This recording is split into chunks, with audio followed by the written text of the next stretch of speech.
Hello again, you are welcome to this class. Last class we talked about the color points, so today we're going to have a look at how we can use mask in our project. So here we have our file. I'm going to demonstrate how we use mask first and foremost with an image. So I'm going to import an image and then I'll use this. So how masks work are very simple. Masks are simply a way you can hide or show certain parts of your image. So I'm going to create a vector shape to use as the mask. So let's say I just draw this shape. Maybe let's make it a bit different color, like so. Alright, so how masks work is that masks work in groups.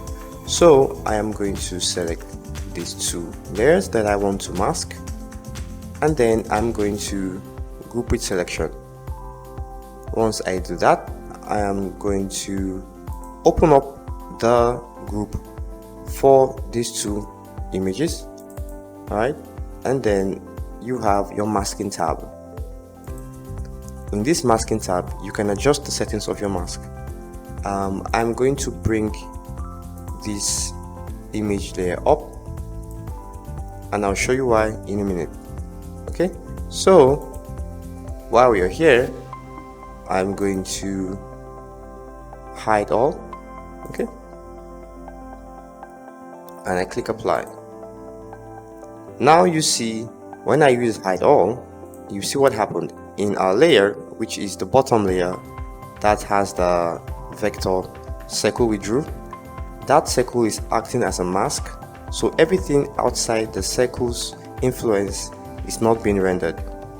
Okay, so obviously you could see the shape I drew actually is influencing our mask, and this is quite cool because we could animate this, and have a very nice effect. Okay, so just so you know, the bottom layer is the mask, right? So this is going to add to the mask, and then this is adding to the mask that we have created from the group.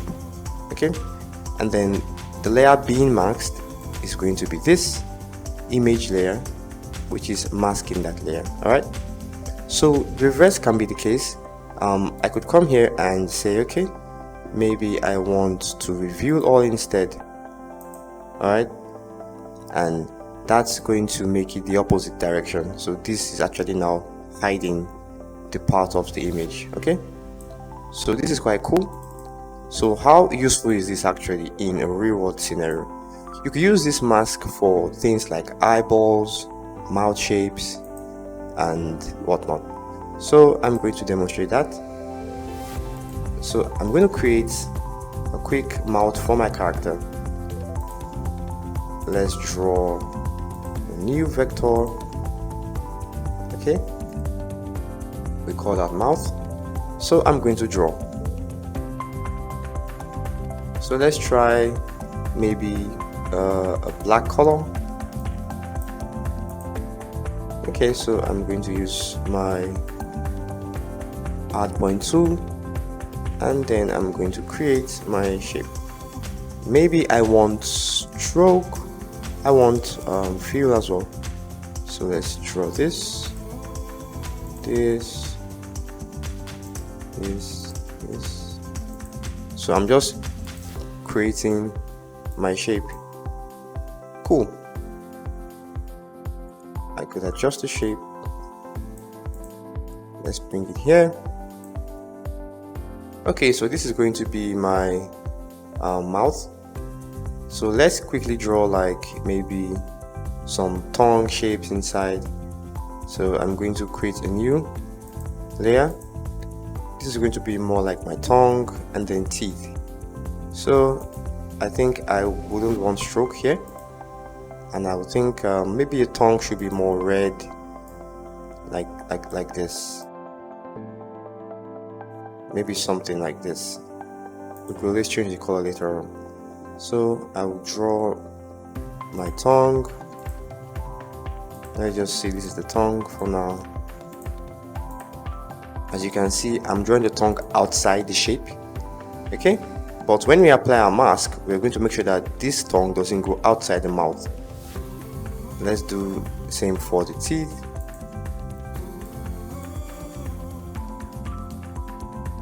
Teeth like this.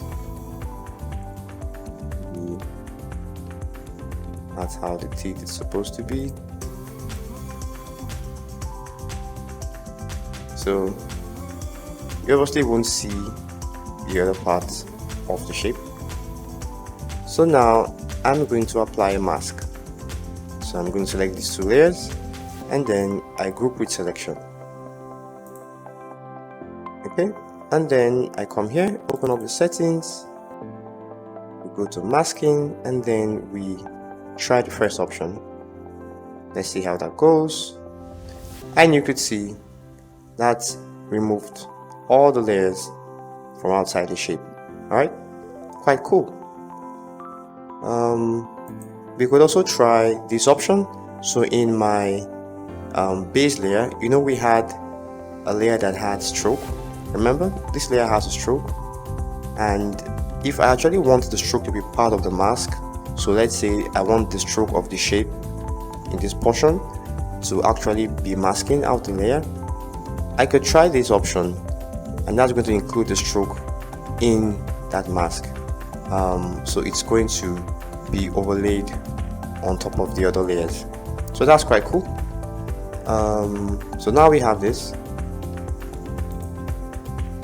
We have all of these options, so I can actually move my layers and it would not come out of the mouth as it should in real life. Okay, so that's a very practical example. You could use the same thing for an eyeball, you know, and just imagine how much you could do with this tool. So I'd say we have come a long way. Really many things that we can do, but I think with these tools I've shown you, you could create a lot of things. We have done a very nice character, and I'm sure you are itching to create yours. So please do that. Create your own character, create your world, your scenes. In my case, I can even add more artwork. I could add maybe like a background. You see, I put that behind the man. Okay, and I could maybe create like sky. All right, so maybe I'll use this one for my swatches. Let's use this blue color for the sky, and then I draw, and then we have this. Okay, I could change the color, obviously. Maybe I want something more like this, like this. I mean, the possibilities are endless, really. I could also open up here and change the color a bit more, maybe like this. My grass, same thing. Maybe it's too bright. I could adjust the color of the grass. Same for this. I could color pick this color from the other one, click and drag, and then draw. Same thing for this. So really, we have a lot of control in the software. So I could see, okay, I like this, and then there is just so much that could be done.